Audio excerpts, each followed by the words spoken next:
komunal. Nah, ini model bina dakwah ini adalah komunitas di mana berkumpul, memadu potensi, memberikan santunan dan lain sebagainya. Itu bagian dari dakwah. Karena Nabi mengatakan, ya, tahadu, tahabu. Kalian hendaklah memberikan hadiah. Tahabu, maka niscaya akan timbul kecintaan di antara kalian. Dakwah, kasih sembako dulu, baru suruh ngaji.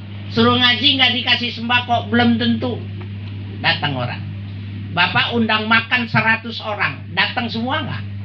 Enggak datang makan. Enggak bakat. Itu undang makan, apalagi undang ngaji. Sulit. Nah, oleh karena itu Bapak sekalian, betapapun hebatnya dakwah, kalau kita tidak berbagi, kalau tidak ada kecintaan, gak berharap. Saya ngomong berapi-api, hebat, tidak ada kecintaan dalam hati Bapak, pulang selesai. Nggak ada asarnya. Tapi kalau diterima dengan cinta, diterima dengan ya perasaan, maka dia akan melekat dan bisa jadi dia akan mengamalkan. Ya, jadi dakwah personal ini yang disebut dakwah komunal, dakwah bersama-sama melakukan potensi.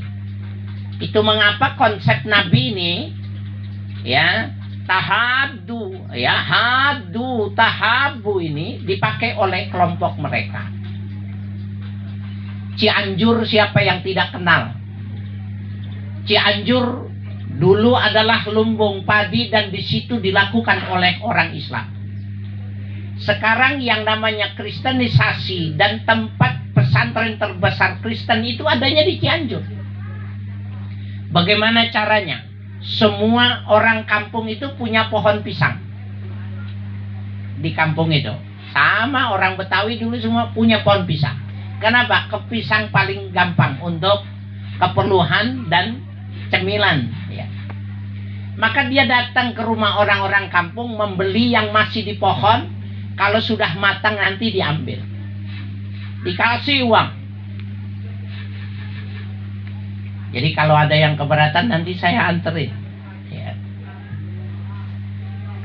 Nah, pada saat dia matang nggak diambil oleh yang punya, lama-lama, wah ini kalau nggak dimakan busuk, dimakan oleh keluarganya. Udah lama nanti dia datang. Waduh Pak, mohon maaf ini, tapi saya nggak bisa ngulangin uang. Kenapa?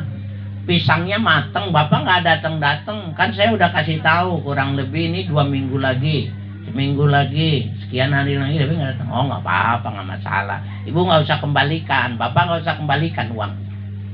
Tang budi itu. Manggahnya semua. Wah, anaknya mau sekolah, dia kasih pinjam, bayarnya nanti kalau sudah panen. Setelah panen uang kurang dan sebagainya, nggak masalah. Kalau orang non muslim datang ke rumah orang Islam, kasih uang, berantem mau orang Islam, suruh pindah agamanya, berantem dia mau. Tetapi dengan cara yang semacam ini nggak ada pemaksaan, tidak ada gambaran orang tersiksa, orang terpaksa, dan orang ya seakan pedang terhunus, nggak ada. Oh nggak apa-apa, besok kasih lagi, dibantu modal, beliin bibit. Lama maka dia akan lihat, oh ternyata orang Islam tidak menyantuni. Yang menyantuni kok ini gereja, yang menyantuni ini. Ketertarikan sebagai seorang manusia itu terjadi.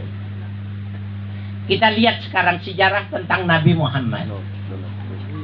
Nabi itu kalau sudah jalan, dia tidak pernah sama antara jalan berangkat dan pulang. Dan itu dalam teori ya intelijen, Nabi itu sebenarnya ngerti strategi. Kemana pergi jangan terbaca oleh musuh di mana dia jalan.